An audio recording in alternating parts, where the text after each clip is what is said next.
തന്റെ സ്ഥാപനമായ ഒബയോസിയിലെ ആരോപണ വിധേയായ ജീവനക്കാരികൾ ഒരാളെ പരിഹസിച്ച് ദിയ കൃഷ്ണ. ദിയയുടെ ഭർത്താവ് അശ്വിനെതിരെ ജീവനക്കാരി സംസാരിച്ചിരുന്നു. ഇതുമായി ബന്ധപ്പെട്ട റീലിലാണ് ദിയ മറുപടിയുമായി എത്തിയിരിക്കുന്നത്.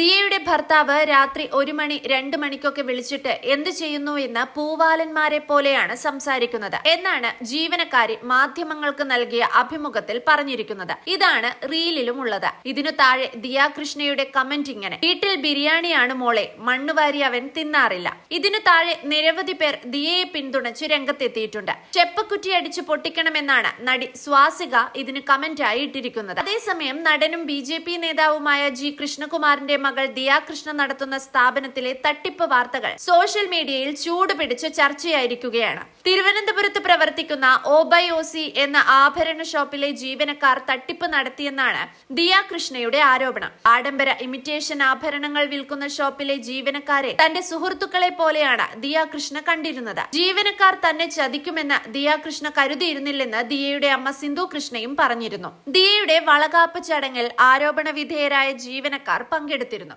ഏകദേശം 69 ലക്ഷം രൂപ ഇവർ തട്ടിച്ചെന്നാണ് ദിയയും കൃഷ്ണകുമാറും ആരോപിക്കുന്നത്. ജീവനക്കാരുടെ തട്ടിപ്പിനെ കുറിച്ച് ആദ്യ സംശയം തോന്നിയത് ദിയയുടെ അനുജത്തി ഇഷാനി കൃഷ്ണയ്ക്കാണെന്ന് സിന്ധു കൃഷ്ണകുമാർ പറയുന്നു. ദിയ കൃഷ്ണയുടെ കസ്റ്റമേഴ്സിൽ ഒരാൾ ഇഷാനി കൃഷ്ണയുടെ കൂട്ടുകാരിയായിരുന്നു. ഒരു ദിവസം തിരുവനന്തപുരം നഗരത്തിലെ ഷോപ്പിൽ നിന്നും ആഭരണം വാങ്ങിയ ശേഷം പണമടച്ചതിൽ സുഹൃത്തിനും സംശയം തോന്നി. QR കോഡിൽ ചില പ്രശ്നങ്ങളുള്ളതായി ഈ സുഹൃത്ത് ഇഷാനിയോട് പറഞ്ഞു. ഇഷാനിയുടെ ഇടപെടലാണ് പിന്നീട് അന്വേഷണത്തിലേക്ക് എത്തിയത്. കടയിലെ ജീവനക്കാരികളുടെ QR കോഡാണ് ഷോപ്പിൽ വച്ചിരിക്കുന്നതെന്ന് പിന്നീട് കണ്ടെത്തുകയായിരുന്നു.